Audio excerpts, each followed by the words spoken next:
ருக்மணி சத்யபாமா சமேத ஸ்ரீ சந்தான வேணுகோபால சுவாமி திருக்கோவில் அமைந்துள்ளது. இந்த கோவிலில் ஆண்டுதோறும் நடைபெறும் பிரம்மோற்சவ திருவிழா நிகழாண்டில் கடந்த 5ஆம் தேதி கொடியேற்றத்துடன் துவங்கி நடைபெற்றது.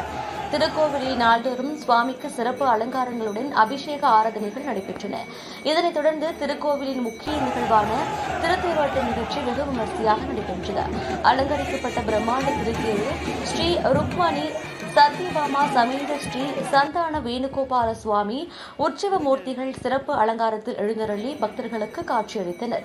வேத விற்பனர்களின் சிறப்பு வேத மந்திரங்கள் முழங்க சுவாமிக்கு மகா மங்கள ஆரத்தி தீபாரதனைகள் காண்பிக்கப்பட்டு வழிபாடுகள் நடத்தப்பட்டன.